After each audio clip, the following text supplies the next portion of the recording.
நன்றியோடு தொடங்குகிறேன். அனைவருக்கும் வணக்கம். வனம் இந்தியா ஃபவுண்டேஷன் அரங்காவலர்கள் அனைவருக்கும், இங்கே வந்திருக்கக்கூடிய அத்தனை பேருக்கும், என்னோடு சக பயணியாக இன்று சிறப்பு விருந்தினராக வந்திருக்கக்கூடிய மருத்துவர்கள் இருவருக்கும் எனது வணக்கங்களை தெரிவித்துக் கொள்கிறேன். ரோஜா முத்தை ஆராய்ச்சி நூலகத்துக்கு போகிறதுக்கும் அதை பற்றி பேசுகிறதுக்கு முன்னாடி சில தகவல்களை சொல்ல விரும்புகிறேன்.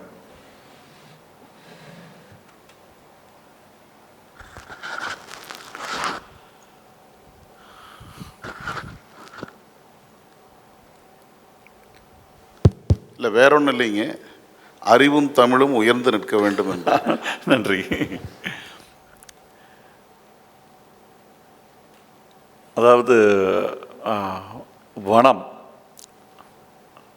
நிறைய நமக்கு ஒரு காலத்தில் எப்படிப்பட்ட இருந்த ஒரு இடம் இன்றைக்கி பல மாற்றங்கள், பல இண்டஸ்ட்ரியலைசேஷனால் நம்ம நிறைய விஷயங்களை தொலைச்சிருக்கோம். ஆனால் அதை ரீடீம் பண்ணுறதுக்கான நேரமும் அதை கரெக்டாக பொறுப்புணர்வோடு எடுத்து செய்யக்கூடிய வனம் இந்தியா ஃபவுண்டேஷனுக்கு என்னுடைய மனமார்ந்த பாராட்டுகளை தெரிவித்துக் கொள்கிறேன். இது போன்ற இயற்கை சார்ந்த விஷயங்களோட நான் இணையறதுலேயும் எனக்கு மிகுந்த மகிழ்ச்சி. என்னென்னா, இதுக்கு முன்னாடி வனத்துக்குள் திருப்பூர் இன்னும் சில நண்பர்கள் இங்கே கொங்கு பகுதியில் இந்த முன்னெடுப்பு எடுத்திருக்காங்க. ஆனால் இந்த வனம் இந்தியாங்கிறது பெரிய அளவில் செய்கிறது இது ஒரு முக்கியமான ஒரு டெம்ப்ளேட்டாக இருக்குன்னு நான் நினைக்கிறேன். மற்ற டிஸ்ட்ரிக்ஸ்க்கு இது ஒரு முக்கியமான ஒரு டெம்ப்ளேட். இதை கொண்டு போய் மற்ற இடங்கள்லையும் சேர்க்கணுங்கிறது தேவை இருக்கிறது. அப்புறம் நேரம் கருதியும் நான் என்னோடய டாபிக்குள்ளே போயிடுறேன். நீங்கள் 30 நிமிஷம் கொடுத்துருக்கீங்க இல்லையா எனக்கு. ஸோ யாராவது ஒருத்தர் நேரத்தை சொல்லுங்கள். எனக்கு ஒரு 5 மினிட்ஸ்க்கு முன்னாடி சொல்லிடுங்க. புத்தகங்களை பாதுகாக்கிறோம். புத்தகங்களை பாதுகாக்கிறது அது ஏன் பாதுகாக்கணும், எப்படிலாம் அதுக்கான முன்னெடுப்புகள் நடந்திருக்கு, அதுக்கு பின்னாடி இருக்கக்கூடிய பின்புலம் என்ன, இது ஒரு சின்ன பேக்ரவுண்ட் நான் கொடுக்கணும்னு நினைக்கிறேன். இலங்கையில் யாழ்ப்பாண பொது நூலகம்னு ஒன்று இருந்தது, இப்போ இருக்குது. அந்த கட்டிடத்தை புனரமைச்சிருக்காங்க. ஆனால் அந்த கட்டிடத்தில் முன்னாடி இருந்த பொக்கிஷங்கள் எல்லாமே அழிஞ்சு போச்சு. காரணம் வெறுப்பு அரசியல். அதே மாதிரி ஜெர்மனியில் ஹிட்லர் காலத்தில் இதெல்லாம் கிறித்துவத்திற்கு எதிரான விஷயங்களோ எல்லாத்தையுமே கொண்டு சாலையில் போட்டு எரிச்சாங்க. காரணம் வெறுப்பு அரசியல். அலெக்சாண்ட்ரியா நூலகம் மிக பழமையான ஒரு நூலகம், அதை எரிச்சாங்க. அதுவும் வெறுப்பு அரசியல். இது மாதிரி வெறுப்பு அரசியல்கள்னால முதல்ல தாக்கப்படக்கூடிய ஒரு முக்கியமான ஒரு இன்ஸ்டிடியூஷன் சொன்னோம்னா அது நூலகங்களாக தான் இருக்குது. ஏன் நூலகங்களை இருக்கிறாங்கன்னா, அது அறிவு சார்ந்த விஷயம். ஒரு இனம் அந்த இனத்தோடு சார்ந்த அந்த அறிவு அந்த இனத்துக்கு சொந்தமாக இருக்கக்கூடாதுன்னு நினைக்கிறதுனால அழிக்கிறது.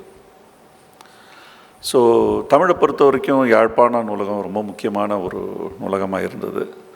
அதில் இருக்கக்கூடிய ஒரு இழை கூட நமக்கு கிடைக்காம போயிடுச்சு. அதை பற்றி பெருமைகள் மட்டும்தான் இன்றைக்கி நம்ம பேசுகிறோம். அதில் பல முக்கியமான தகவல்கள் இருந்தது. குறிப்பாக அச்சிலான புத்தகங்களை பற்றி எனக்கு அவ்வளோவா ஒன்றும் அச்சமில்லை. ஏன்னா அது வேறு ஏதாவது ஒரு பிரதி இருந்திருக்கும். ஆனால் ஓலைச்சுவடிகள் ஒரே ஒரு பிரதிகள் இருந்த ஓலைச்சுவடிகள் எல்லாம் காணாமல் போயிடுச்சு. ஸோ அதனால் அது நம்ம இழந்ததை திரும்ப கிடைக்குமான்னு தெரியவே தெரியாது. வேறு எங்கே யார்கிட்ட என்ன இருக்குதுன்னு தெரியாது. அதனுடைய பட்டியல் என்னன்னு தெரியாது. அந்த என்ன நூற்பட்டியல் அதுவும் சேர்த்து எரிக்கப்பட்டது. ஸோ அதனால் என்ன இழந்திருக்கோங்கிறத வச்சு தான் நம்ம எதை காப்பாற்றணுங்கிறதையும் நம்ம பார்க்கணும். ஸோ நம்ம சமூகம் அதுவும் தமிழ் சமூகம் ஏன் தொடர்ந்து ஒரு போராட்டத்தில் இயங்கிக்கிட்டே இருக்கக்கூடிய ஒரு சமூகமாக இருந்துகிட்ருக்கு. அதுவும் தமிழ்மொழி ஒரு தொன்மையும் தொடர்ச்சியும் இருக்கக்கூடிய ஒரு மொழி. அதாவது 5000 வருடங்களாக பேசப்பட்டு வரக்கூடிய இலக்கியம் இருக்கக்கூடிய, இன்றைக்கும் அது தொடர்ந்து நம்ம பேசக்கூடிய, பழசை நினைவுபடுத்தக்கூடிய,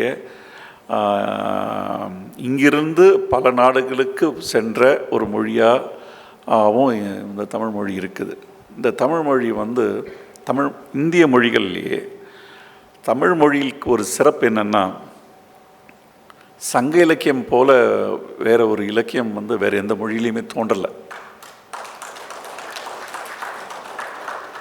நீங்கள் எந்த லாங்குவேஜ் வேணால் எடுத்துக்கோங்க, எந்த லாங்குவேஜ் எடுத்தாலும் நீங்கள் வந்து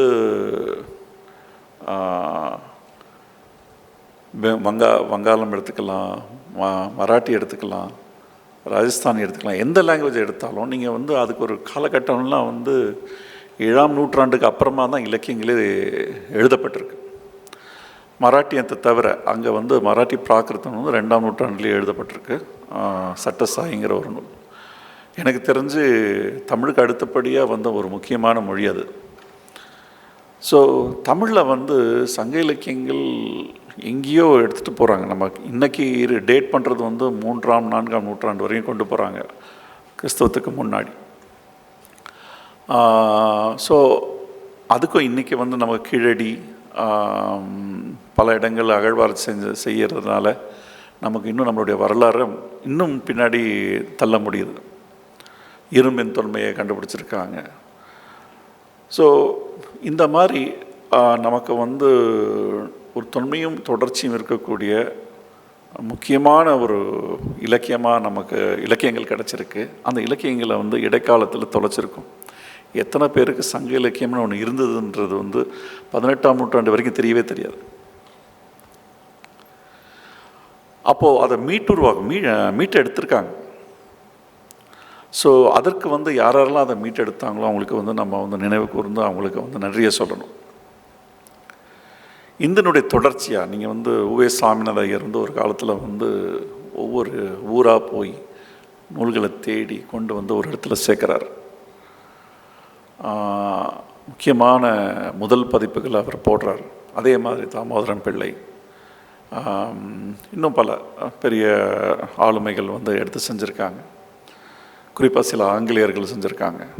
இவங்களாம் இல்லைன்னா நமக்கு வந்து நிறைய விஷயங்களை நம்ம தொலைச்சிருப்போம். இன்றைக்கும் நிறைய பேர் வீட்லேயும் பல மடங்கள்லேயும் பல நிறுவனங்கள்லேயும் வந்து முக்கியமான தரவுகள் பாதுகாக்கப்பட்டு வந்துட்டுருக்கு. அது எந்த அளவுக்கு பாதுகாக்கிறாங்கன்னு தெரியல. ஒரு சின்ன கதையை நான் சொல்லிடுறேன். நாங்கள் வந்து நிறைய ஃபீல்ட் ட்ரிப் பண்ணோம். இந்த கலா ஆய்வில் வந்து எங்கெங்கெல்லாம் நூல்கள் இருக்குன்னு தேடி போகும்போது சில மனசுக்கு வேதனையான சில விஷயங்களை நாங்கள் சந்திச்சிருக்கிறோம். ஒரு முறை நாங்கள் நாகர்கோவில் பக்கத்தில் ஒரு நூலகத்துக்கு போயிருந்தோம். அந்த நூலகத்துக்கு முன்னாடியே நாங்கள் வரேன்னு சொல்லியிருந்தோம். ஆனால் அவங்க வரக்கூடாதுன்னு சொன்னாங்க.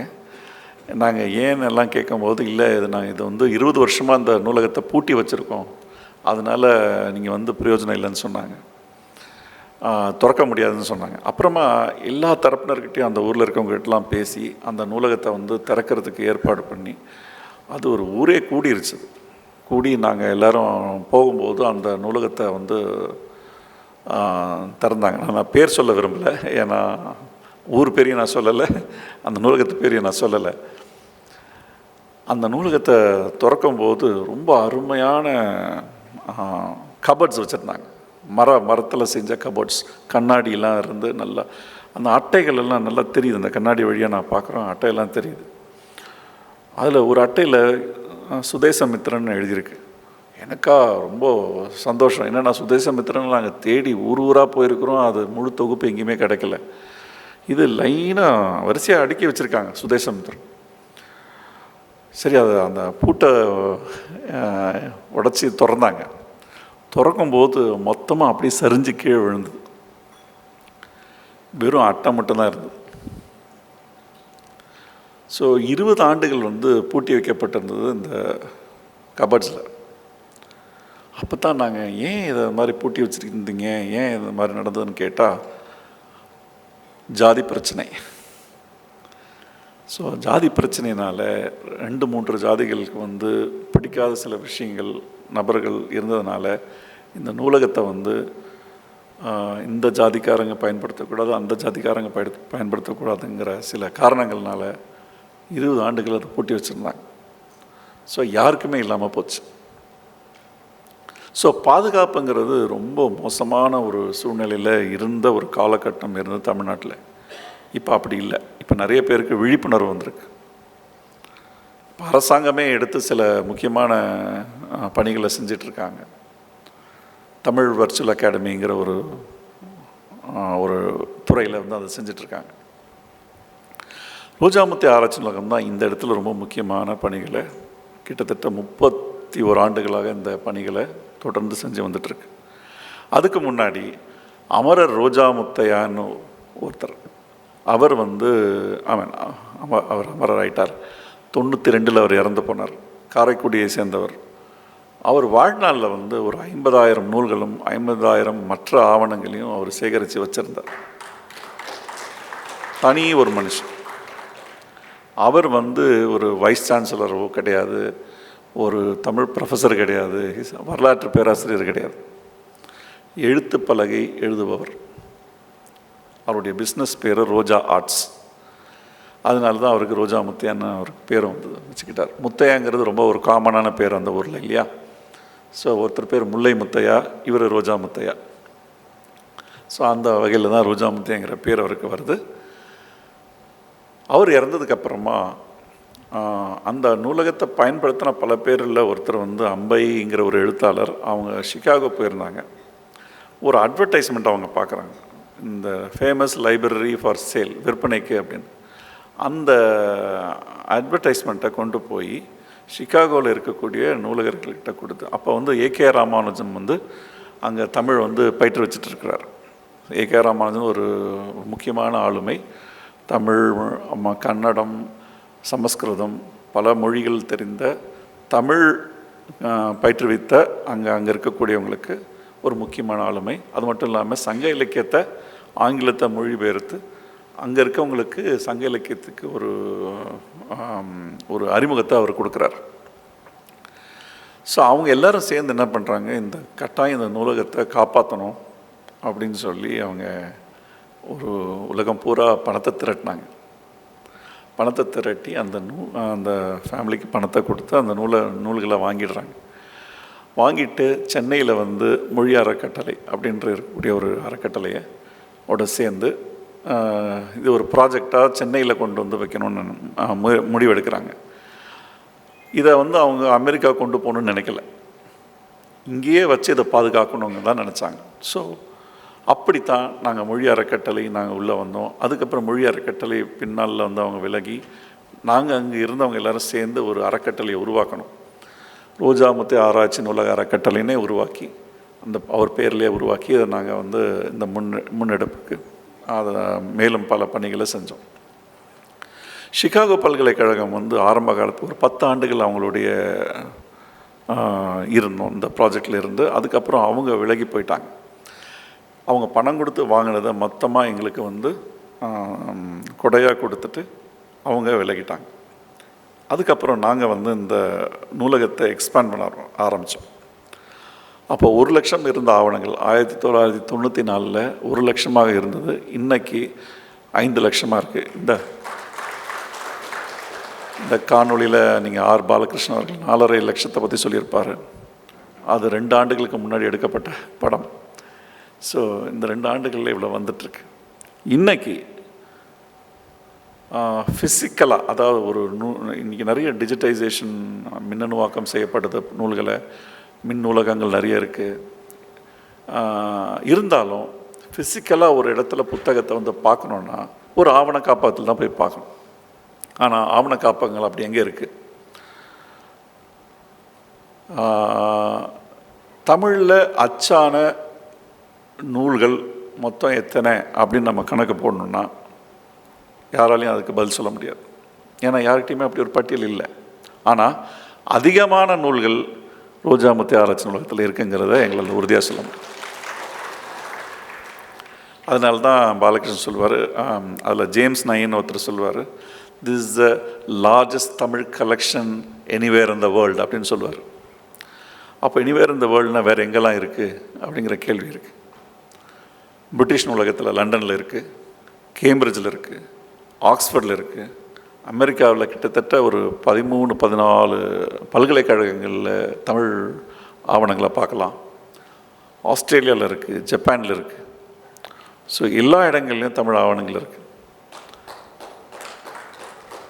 ஸோ தமிழ் அங்கே வந்து முக்கியத்துவம் கொடுத்து பயிற்றுவிக்கப்படுது, அதுவும் உயர்கல்வியில். அது ரொம்ப முக்கியமான விஷயம். ஸோ இப்போ சமீபத்தில் எல்லோரும் ஹார்வர்ட் யூனிவர்சிட்டிக்கு வந்து ஹார்வர்டில் தமிழ் சேர் உருவாக்கியிருக்காங்க. நிறைய பேர் அதுக்கான சப்போர்ட் பண்ணியிருக்காங்க.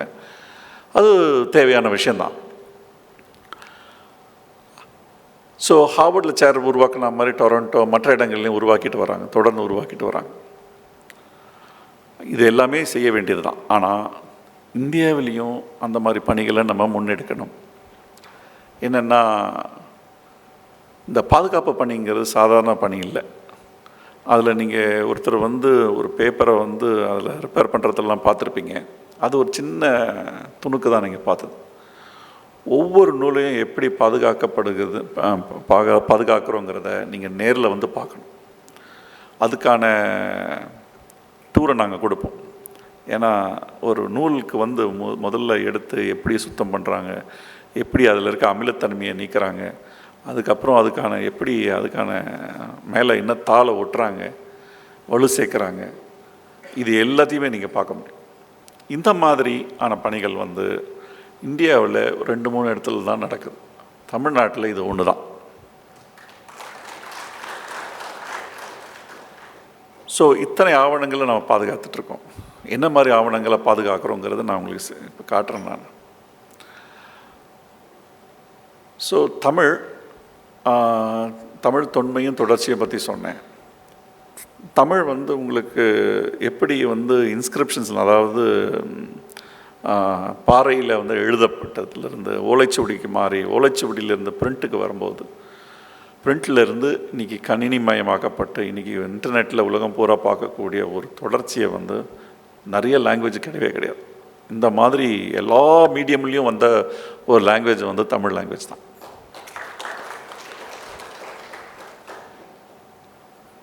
அது மட்டும் இல்லை,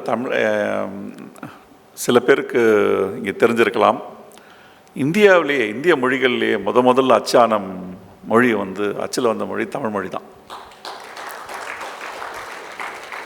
1577 அச்சிடப்பட்டது.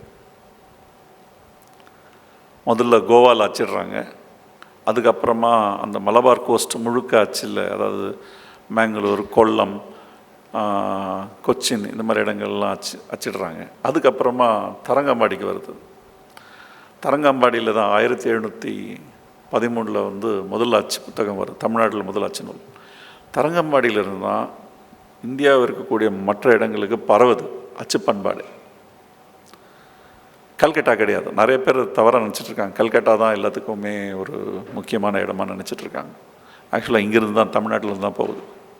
ஸோ அச்சு பண்பாடு, நீங்கள் பல பண்பாடுகள், நீங்கள் பல விஷயங்கள், நீங்கள் வந்து இசையை ஒரு பண்பாடாக பார்க்கலாம், நாட்டியத்தை ஒரு பண்பாட்டின் விழுமையாக தான் பார்க்கலாம். அதேமாதிரி அச்சு பண்பாடுன்னு ஒன்று நம்மக்கிட்ட இருக்குது. அது புறந்தள்ள முடியாது. ஏன் அச்சு பண்பாடு முக்கியம்னா, கல்வி எவ்வளோ முக்கியமோ அச்சு பண்பாடு அவ்வளோ முக்கியம். கல்வி வந்து ஒரு காலத்தில் எல்லாருக்குமானதாக இல்லை. ஒரு காலகட்டத்தில் அதுக்கான பெரிய போராட்டங்கள்லாம் நடந்து கல்வி எல்லாருக்குமா ஆக்கப்படுது. அது கல்வி, அந்த எல்லாருக்குமான கல்வின்னு ஒரு ஸ்கூல்ஸ்னு எல்லாரும் வந்து ஒரு இடத்துல வந்து படிக்கலாம் அப்படிங்கிற ஒரு காலம் வந்து வரும்போது அச்சு பண்பாடும் கரெக்டாக அந்த இடத்துல கைகோர்த்து வருது. அதுக்கு முன்னாடி வெறும் ஓலைச்சுவடிகளை வச்சு தான் படிக்க முடியும். ஒரு ஓலைச்சுவடி ஒருத்தர் எழுதுனாங்கன்னா அதுக்கு ஒரு வரலாறு இருக்குது. ஓலைச்சுவடியை எழுதும்போது படி எடுக்கிறதுங்கிறது வந்து ஒரு 4 பேர் 5 பேர் சேர்ந்து படி எடுப்பாங்க. ஒருத்தர் வாசிப்பாங்க, ஒருத்தர் மற்றவங்களாம் படி எடுப்பாங்க. அப்போ மொத்தமே 5 காப்பி தான் இருக்குது. ஒரு 20-30 ஆண்டுகள் இல்லை 50 ஆண்டுகள் கழித்து திருப்பியும் படி எடுப்பாங்க. இப்படி தான் கை மாறி வந்திருக்கு.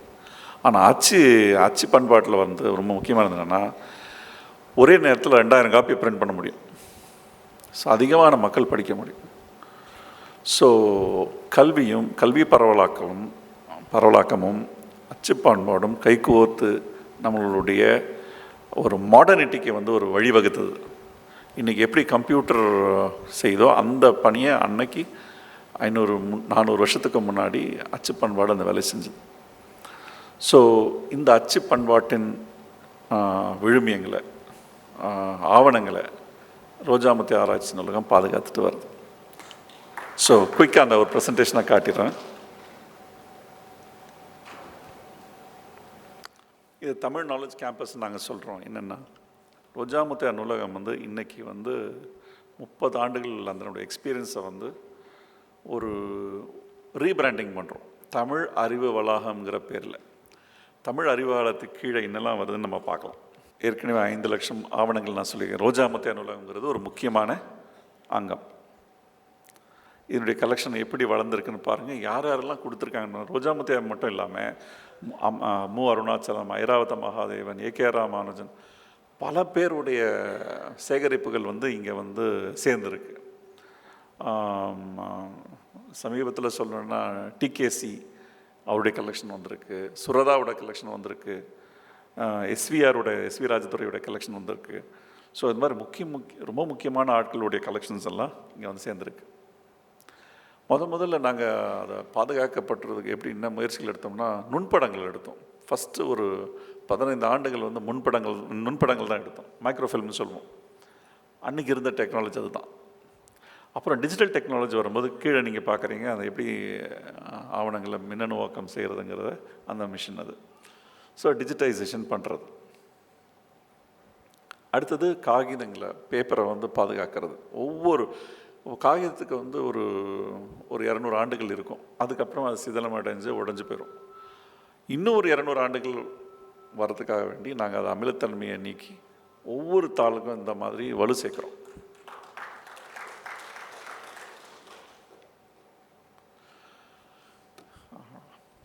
அறிமுகம் செய்யும்போது சொல்லியிருந்தீங்க 2 ஆராய்ச்சி மையங்கள், சிந்துவெளி ஆய்வு மையம் ஒன்று நாங்கள் தொடங்கியிருக்கோம்.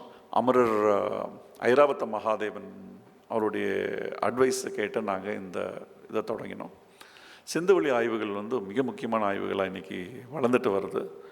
இன்றைக்கி கவர்மெண்ட்டில் கூட அதுக்கான சில முக்கியமான முன்னெடுப்புகள் ஜான் மார்ஷலுக்கு ஒரு செலவு வச்சுருக்காங்க. சிந்துவெளி நாகரிகத்துக்கும் தமிழர் நாகரிகத்துக்கும் தொடர்பு இருக்கிறதாக பல ஆய்வுகளை மேற்கொண்டு வந்துட்டுருக்காங்க பல பேர்.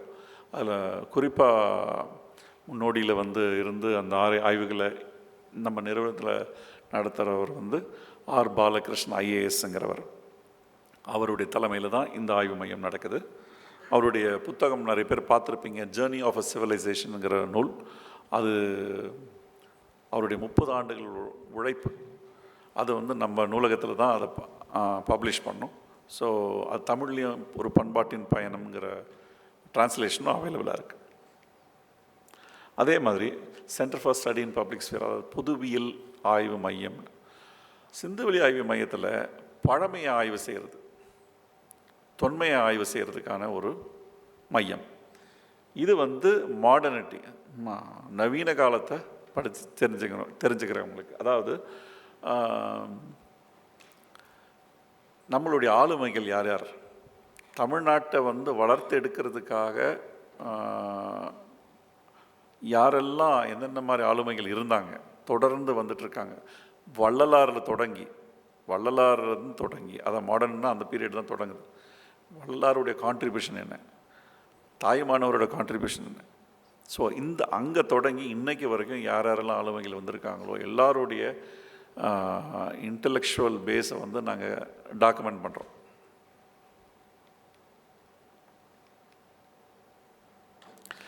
சில முக்கியமான பணிகள் நாங்கள் செஞ்சது இந்த யூனியன் கேட்டலாக்னு ஒன்று பண்ணியிருக்கோம். தமிழ்நாட்டில் மொத்தம் 5700 பப்ளிக் லைப்ரரி இருக்குது. ஸ்டேட் லைப்ரரிஸ், பப்ளிக் லைப்ரரின்னு சொல்லக்கூடிய பொது நூலகங்கள். இது எல்லாருமே இதுக்கு முன்னாடி எப்படி பண்ணிகிட்டு இருந்தாங்கன்னா, புத்தகங்கள் அங்கங்கே அனுப்பிடுவாங்க. ஒவ்வொருத்தரும் ஒவ்வொரு நூலகத்தில் அவங்களுக்கு தேவைப்பட்ட மாதிரி கேட்டலாக் பண்ணிகிட்டு இருப்பாங்க. அப்படி இல்லாமல் ஒரு இடத்துல கேட்டலாக் பண்ணி புத்தகத்தோட கேட்டலாகையும் சேர்த்து அனுப்பணுங்கிறது தான் எங்களுடைய எண்ணம். என்னென்னா, இந்த யூனியன் கேட்டலாக்ங்கிறது என்னென்னா ஒருங்கிணைந்த நூற்பட்டியல், அவ்வளோதான். நீங்கள் ஒரு இடத்துல உட்காந்துட்டு மொபைல் ஃபோனில் வச்சுக்கிட்டு இந்த நூல் எங்கே இருக்குது, எந்த நூலகத்தில் இருக்குன்னு தேட முடியும். தென்காசியில் இருக்கா, சென்னையில் இருக்கா, தருமபுரியில் இருக்கா, அந்த நூல் அந்த ஒவ்வொரு நூலகமும் வந்து அதில் போய் அட்டாச் பண்ணிக்குவாங்க உங்கள் பேரை சேர்த்துட்டாங்கன்னா எங்கே இருக்குன்னு தெரிஞ்சுக்கலாம். அதுக்கப்புறம் மின் நூலகம்.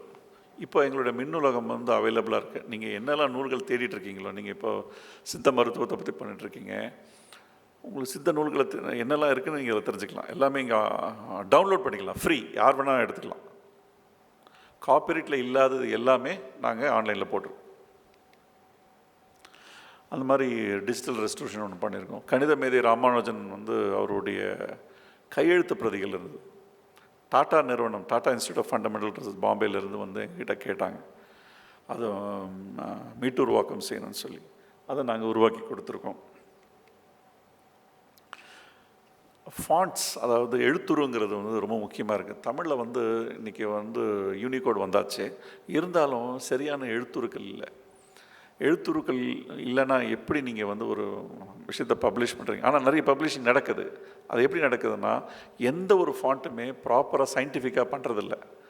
ஆனால் அதை சயின்டிஃபிக்காக எப்படி பண்ணணுங்கிறத அந்த மெத்தடாலஜியை கற்றுக்கிட்டு ஒரு எழுத்துரு ஸ்டுடியோ நாங்கள் கூடத்தை நாங்கள் வச்சுருக்கோம்.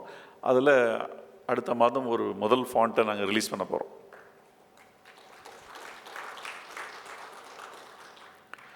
இது வந்து சிந்துவெளி தொடர்பான ஒரு விஷயம்.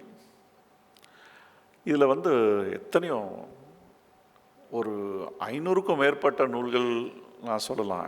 நான் நம்பர் என்னால் சொல்ல முடியும். ஏன்னா எத்தனையோ பேர் ஆய்வாளர்கள் வராங்க. இந்த 30 ஆண்டுகளில் இந்த நூலகத்தை பயன்படுத்தி எத்தனையோ நூல்கள் எழுதியிருக்காங்க. இதில் சில நூல்கள் மட்டும்தான் நாங்கள் கொடுத்துருக்கோம். இந்த அட்டை படங்கள்லாம் போட்டிருக்கோம்.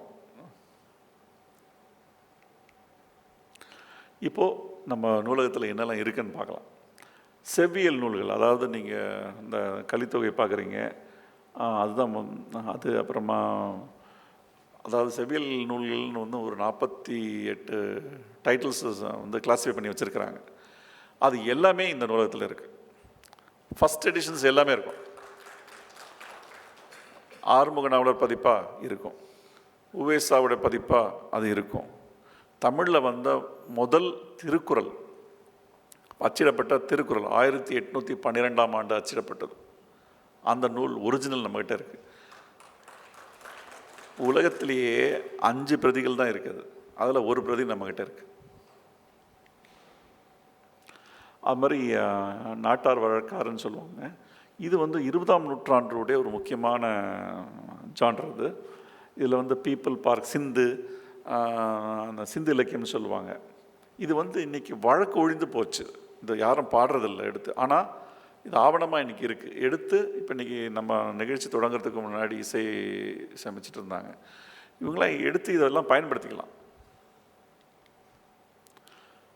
இது வந்து மருத்துவம், சித்த மருத்துவம், அப்புறமா மாட்டு வாகனம், அஸ்வ வாகனம் அப்படின்னு சொல்லி இதெல்லாமே இருக்குது. சமயம் சார்ந்த இலக்கியம், அதாவது உங்களுக்கு சைவம், வைணவம், இஸ்லாம், கிறிஸ்துவம் எல்லாமே இருக்குது. எல்லா நூல்களையும் நீங்கள் எல்லா சமயத்தையும் பார்க்கலாம். நீங்கள் சாதி பத்திரிகைகள், யார் யாரெல்லாம் பத்திரிகைகள் நடத்துனாங்க எல்லாமே இதில் நீங்கள் பார்க்கலாம். பகுத்தறிவுக்கு வேணாலும் அதுவும் பார்க்கலாம். சினிமா, நாடகம், காந்தியன் ஸ்டடி, இது தொடர்பாக நிறைய நூல்கள் இருக்குது. பெண்ணியம் தொடர்பான புலத்தில் வந்து படிக்கிறவங்க நிறைய பேர் வந்து இதெல்லாம் பயன்படுத்துவாங்க. இதில் ஆரம்பகால பத்திரிகைகள், சிறு பத்திரிகைகள், அது இல்லாமல் ஆடியோ கலெக்ஷன், இந்த மாதிரி காகிதம் மட்டும் இல்லாமல் ஆடியோ வீடியோ ரெக்கார்ட்ஸும் நாங்கள் சேமிக்கிறோம். இது ஒரு முக்கியமான அங்கமாக இருக்குது. ஃபோட்டோகிராஃப்ஸ், இந்த மாதிரி சடங்குகளுக்கான பத்திரிகைகள் இருக்குது இல்லைங்களா? கிட்டத்தட்ட ஒரு 75,000 பத்திரிகைகள் இருக்குது. அதாவது கல்யாணம், மற்ற சடங்குகள் எல்லாம் பார்க்கலாம் இங்கே வந்து.